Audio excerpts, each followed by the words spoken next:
These are the highest proof whiskeys I own. Let's see which one's the best. Hey everybody, welcome back to another episode of the Bourbon Hutch, and thanks so much for joining me on this journey through the world of whiskey. So today we are essentially taking the highest proof whiskeys in my collection and putting them head to head in this awesome barrel proof blind battle.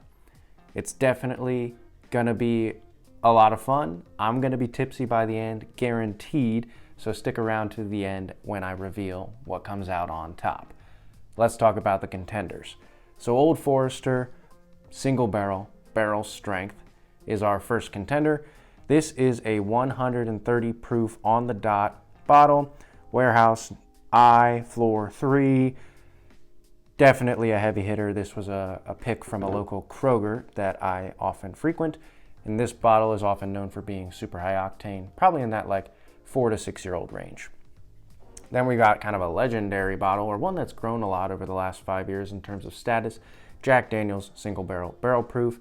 So another Brown-Forman related product, but this one is 130.4 proof. So again, over 130 proof. And age-wise, we don't know exactly, but I can tell you this stuff will knock your socks off. All right, then we've got Elijah Craig Barrel Proof. This is batch B524, which is 130.6 proof, 11 years, 2 months old. An absolute powerhouse in terms of just high octane stuff. I did want to give one caveat. I do have one bourbon that is higher proof than any of these, and that's Elijah Craig Barrel Proof batch C923. I did not want to include it in this list or in this battle because that's one of my favorite whiskeys ever. It's like top 2 or 3 whiskey I've ever tasted. It's 13 years, 7 months. I just felt like it was in a league of its own and would have sort of probably won this blind battle and taken the cake and been hard to compare to the others. So luckily we have a lesser batch, but one that's still really good for this high octane battle and still over 130 proof. And then last but not least, we've got the weakling of the lineup, Stagg, which is batch 24B, and it's only 127.8 proof. I really wanted to do only bottles that are over 130 proof, but I do not have a fourth one other than that other Elijah Craig. So we're just gonna go with Stagg, which is almost there and certainly packs a punch. Everybody knows this bottle as a high octane option. The question is just which of these high barrel proof, super high octane bourbons is gonna be the favorite today? Let's find out. Let's get the blind going and let's have some fun. Okay, one jump cut later and we've got the blind matchup all set up here. I do know what's in it, but I have no idea what the order is. These have all been sitting for a good 15 to 20 minutes. Since they're so high proof, I figured I'd let them all air out for a bit. We'll start over here. We'll call this one glass A on my right, your left, and then we'll work all the way down to glass D. So first comes the nose. Let's see which nose is the strongest. Would love to know just in the comments as we dive in here, like what is your thought on barrel proof bourbon? Some people, you start your journey and you're looking for low proof stuff, and then you get into it and you're like, ooh, higher and higher proof, and then you become a proof hound and that's all you ever want. Where do you stand? Do you still think barrel proof is the way to go because that's what you get, you get the most flavor? Would love to hear your thoughts. But let's dive in here on the nose. Glass A. Ooh, that's nice. Oak, right off the bat. Brown sugar. And a caramel drizzle. A little bit of a peppery spice. Almost like a cigar experience here. Yeah, that one, yes, it feels like it's high proof, but I feel like the spice is more of this barrel oak char thing going on. Very solid. But mostly that direction, not a ton of sweetness coming through, at least not yet. All right, let's go to glass B. Okay, other end of the spectrum. Lots of sweetness. Big vanilla, banana, which leads me to maybe that Brown-Forman profile. It's good that we have two Brown-Formans because they might throw me off which one's which. Wow. Yeah, it's like a vanilla banana pudding with some caramelized sugar, like a creme brulee thing. And then some ethanol, some punch. Tons more sweetness than Glass A. They're very different, but they're also both very good. Okay, let's go to Glass C. See how this one holds up on the nose. Whoa. Immediately different. Punchy. More cherry. Spicy, oaky richness. More of like a Pop Rocks and like a cola note. Almost a cherry grape thing going on.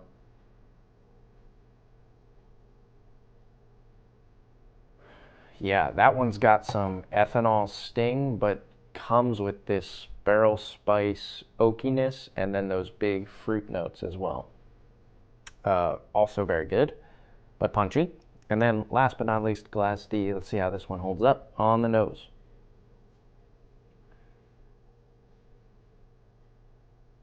Ooh, this is like graham cracker, honey and brown sugar.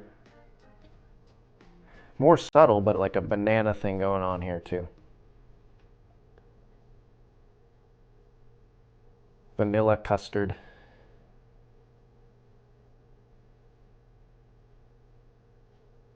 But the graham cracker note is real nice on that one. Okay.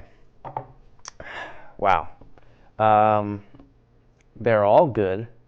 None of them are scaring me off with their proof. In fact, they still bring a ton of great notes on the nose, and they're very powerful because of that. If I had to pick a favorite right now, I might be leaning toward Glass D. I feel like it's got the sweetness and the oak, the kind of best combo of both. Glass A is very oaky, and I like that. Glass B is very sweet, which is intriguing. But Glass D might be the best blend of those two. Glass C, it might just need a little more time to open up, but it's got a lot of potential, and those fruit notes are very intriguing. All right, Palate's going to give us a ton more information, though. Let's dive in there. So Glass A on the palate. Cheers. Wow. It is oaky. It's like all oak, cigar, spiciness, a little smoky. Brown sugar, though. Enough brown sugar, almost like a dry brown sugar. It feels like a dry whiskey. Leather on the back end. But this brown sugar really gives it some sweetness, but then there's a ton of that oak, like cigar box spice and leather on the back end. That one definitely has a big presence of age, and you can feel the proof. The spice kind of sticks around for a long time. I am going to be getting water between each of these sips, so if I'm cutting, that's because I got to clear my palate, especially with these super high octane bottles. Okay, moving right along to Glass B on the palate. The sweetest nose by far. Cheers. Oh yeah. All right, I might just be a proof hound. This stuff is so flavorful. So much of that nose transferred over. You got that big banana, big vanilla, but the depth comes in about midway through the sip. Oak, spice, a little bit of barrel char, and even like a slightly savory note. I don't want to call it bacony, but it is tending a little bit in that direction. And so you get this big sweet burst of almost like a banana candy thing going on, and then man, it just turns into a darker, richer experience and lingers with some spice, but that sweetness sticks around. That nose is really like one or two notes that are really prominent, but then the palate's much more complex, which is a good thing. All right, gonna get some more water and we'll go to glass C. Okay, diving in. Again, the most bright nose for sure. Cheers. Dang it. That one's delicious too. Cherry all over this thing. It's like cherry cordial, vanilla, and even a grape note. A little bit like a grape candy, like a lollipop or juice, even grape juice. That comes through in the sip. But then it has this backbone. This is the gift of barrel-proof bourbon, I think, especially when it has a little bit of age. You get that oak, you get that spice, and you get that barrel presence still kind of underlying everything. But this one definitely leans heavy into that vanilla and big cherry note. Okay, more water, then glass D. Here we go. The final sip. On the palate, glass D. Cheers. Okay. So while this one had maybe the most interesting complex nose, and a lot of that does transfer over. I'm still getting that graham cracker. I'm getting some good banana, but it's more subtle than glass B. I'm getting a touch of oak. I'm also getting a lighter like caramel, but what I am also getting is like a little bit of youthfulness, a little bit of like a corn grain experience on this one. Still very good, still very powerful, but in terms of the palate, I'm not as impressed as I was on the nose. That could also be because I just had 3 barrel-proof bourbons right before it. So what we're going to do now is go back in reverse order. I'll do some A/B testing to really come up with my final order here. But we're going to fast forward through all of that for you guys because this doesn't need to be a 30-minute video.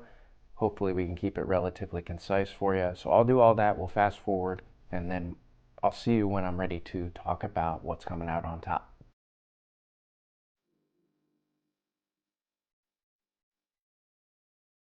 All right. Well, that was an adventure. I think that officially holds the record now for the longest it's ever taken me to do all the testing and come up with an order. This barrel strength stuff, I had to take a little break in between, get some more water, let my palate reset for a second, which was a good idea. Now I do think I have a good order. But again, I would say because it took me that long, it's proof that all of these are pretty high quality, and it's really just a matter of preference at the end of the day. But I did pick what I think is standing out the most today. Let's go through the order and I'll give you little updates on how things developed along the way. So in 4th place, surprisingly today, was glass D. While the nose came out the gate strong, it had nice complexity, the palate was consistently the least excellent. It did have a little touch of youth and maybe the least punch and the least flavor, like distinct, excellent flavors that came with it. I did get a little bit more of a dark fruit. That graham cracker thing continued, a little bit of subtle banana, but it just didn't bring the level of distinct flavors that the other 3 did. This one was kind of a definitive 4th place, and then the other 3 I was going back and forth a lot through. Before I reveal it, I do want to take a crack at guessing these. I don't really have a dog in this fight. I'm not really attached to any of these bottles being the best bottle of the bunch, but I do think I have a good bead on what all of these are, and I want to see if my palate is as good as I think it might be. So what I think the order here is, or what I think these bottles are, is I think glass, we'll start from the beginning. I think glass A is the Elijah Craig. I think glass B is the Jack Daniel's single barrel proof. I think glass C is the Stagg Junior, or just Stagg nowadays. And I think glass D is the Old Forester. Let's see if I'm right as we go along. But 4th place, glass D was, okay, we're off to a good start. Old Forester, single barrel strength. Very solid stuff, very powerful nose, good palate, but just fell a little bit short of these others today. And for like, what's the price point? I mean, you're gonna be looking at like $80 to $100. It is a good bottle, but some of these are cheaper than that and better. Okay, so in third place today was Glass A. I felt like this one had the most age. The presentation on the nose and the palate really developed into this like salted caramel, which is great, but it was much more of a 1 or 2 note experience. That caramel and then that cigar box spicy oak. Let's see what it was, see if I'm right about the Elijah Craig. We're 2 for 2. That is the Elijah Craig barrel proof. This batch is very, very good, but it definitely just ramps up that spice, and that cigar oaky spiciness is just what it brings to the table in spades. Okay, so that just leaves 2 bottles left, 2 whiskeys. These 2 were just neck and neck the whole time. They are very different, but also bring so much of the same stuff to the table. Glass B has all this banana, vanilla, beautiful sweetness, but plenty of backbone. And then Glass C has all this cherry grape, beautiful sweetness, and then plenty of backbone. So really it's a matter of preference. I ultimately decided what I thought was standing out the most, but these are both phenomenal stuff. For me, the winner today, I will reveal that because that'll reveal second place. The winner was Glass C. Just the amount of cherry cordial grape richness, it just, that fruitiness was like all over the finish and just continued for a good 90 seconds to 2 minutes afterwards, and I was just really enjoying it. But Glass B here with that banana, brown sugar, almost like Bananas Foster, wow, delicious too. I will take my guess here. I think that Glass B again was the Jack Daniels and Glass C was the Stagg. That was the winner. Let's see. Let's go to Glass B first. It is, all right, we did nail it. That's the Jack Daniels, and Glass C being the Stagg, our winner today. These 2 are just really, really good, especially if you get them at MSRP, the Stagg mostly, because that can be marked up. But if this is $60 to $70 near you and you can see it at MSRP, get it immediately. It's amazing. But if you can't get it, get yourself a Jack Daniel's single barrel barrel proof, because that is excellent whiskey. I mean, it's gonna knock your socks off. The amount of banana sweetness and vanilla, if that's up your alley, get yourself a bottle of this for like $70 to $75. It's awesome stuff. All of these are great, but these 2 really stood out because they bring both the powerful sweetness and the backbone. This, the Elijah Craig, brought all of that oak and spice, but the sweetness wasn't as prominent. And then the Old Forester, again, just felt a little bit younger and a little less powerful on the palate. The nose is quite good though. All right, so I did guess these. That's kind of fun. I think the distinct profiles of each of them really stood out today. Let me know in the comments below. Have you tasted any of these? What do you think of them? Would love to know, like, of the barrel proof options in your collection, which ones really stand out to you? Which ones do you love? And if you've done any barrel proof blinds lately, they're a lot of fun. They take a little time to make sure your palate's okay as you go through it, but would love to hear what your favorite couple of barrel proof bourbons that you own are. Till I see you guys again for another video, all I can say is keep drinking good whiskey. Hopefully you've got some great barrel proof stuff, and cheers.